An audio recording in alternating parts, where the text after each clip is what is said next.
Hello and welcome to today's edition of Ghana in 24 with me, your regular host, Edem Kojo.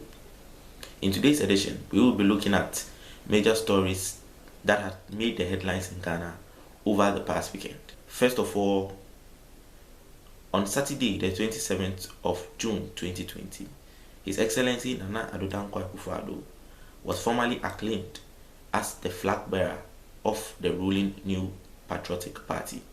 I'll tell you what happened there.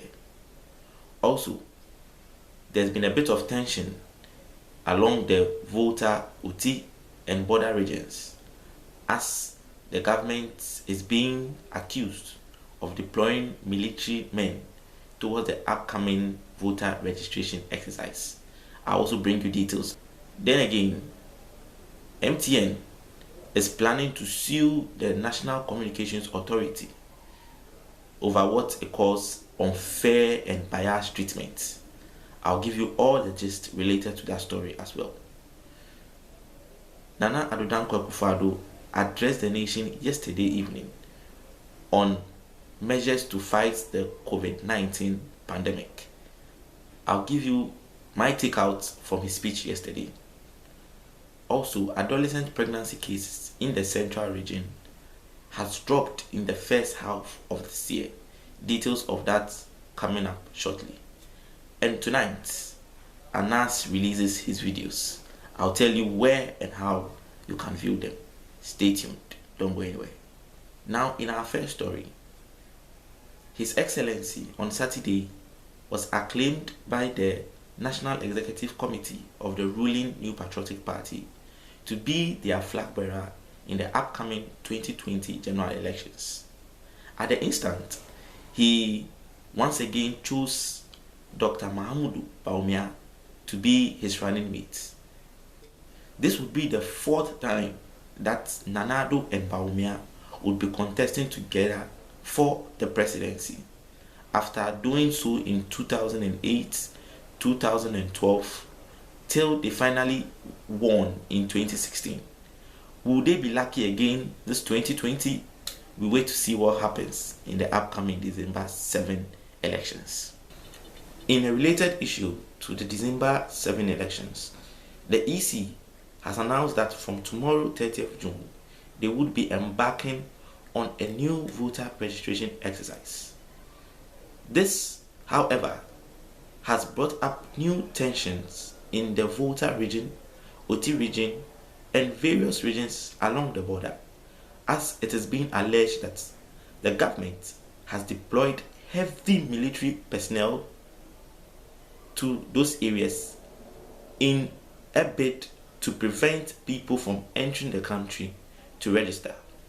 According to the Volta Minority Caucus in Parliament, this move by the government is to intimidate people from registering in the upcoming voter registration exercise. The Minister of Interior, Honorable Ambrose Derry, however, insists that this military personnel deployment is just to enforce the president's border closure, as it had become obvious that people kept sneaking into the country through unapproved routes. The leader of the opposition party and flag bearer, His Excellency John Dramani Mahama, also in a statement issued yesterday, condemned this deployment, stating it's an attempt by the ruling government to intimidate people, and declared it an act of war towards the citizenry of the land. In our third story, Mobile Telecommunication Network, popularly known as MTN, is set to drag the National Communications Authority to court on what it describes as unfair and biased treatment.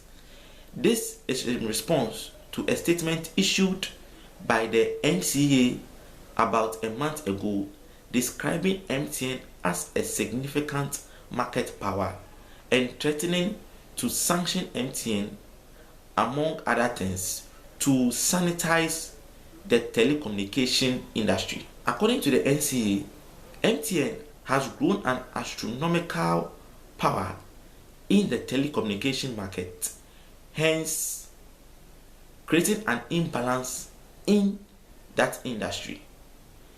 The NCA, through the communications ministry, is saying that moving forward they would regulate data prices, regulate core prices, among other things. But MTN insists that they reached there due to their hard work, and they don't see why, despite they wanting to negotiate with the NCA would go ahead and try to hurt their business. We wait to see what comes out of all this. Yesterday, His Excellency Nana Addo Dankwa Akufo-Addo addressed the nation in an update on measures put in place by the government to fight the raging COVID-19 pandemic. In his latest address, he once again reminded Ghanaians that 727,000 final year students of junior high schools, that is those in Form 3, preparing to write their BEC from today, would be allowed to return back to school.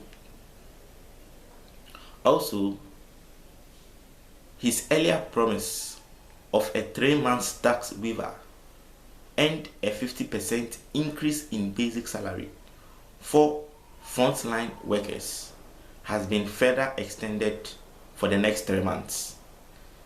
This, I believe, is a very great gesture in support of our health personnel as they front this fight against the COVID-19 pandemic. In very good news also, it has been reported that adolescent pregnancy cases in the central region has dropped in the first half of this year. As at May 2020, 4,100 teenage pregnancy cases were recorded, as opposed to 4,600 of such cases reported in the same period last year. This, I believe, is good news, and a big thanks to all the agencies fighting to reduce teenage pregnancies all over our nation. And finally, Anas Aremeyaw Anas is set to air his latest documentary, Quacks and Thieves of the COVID-19 Pandemic, later this evening. It will be showing on all major stations in Ghana and will be first unveiled on BBC I at 8 p.m. Ghana time. If you want to find out what this documentary is about, just tune in and I'll bring you all the gist from it in tomorrow's broadcast. Once again, thank you so much for watching, and please do subscribe, like, and drop your comments. Also share to family and friends. And before I leave, COVID-19 once again is real. So stay safe and see you tomorrow. Bye bye.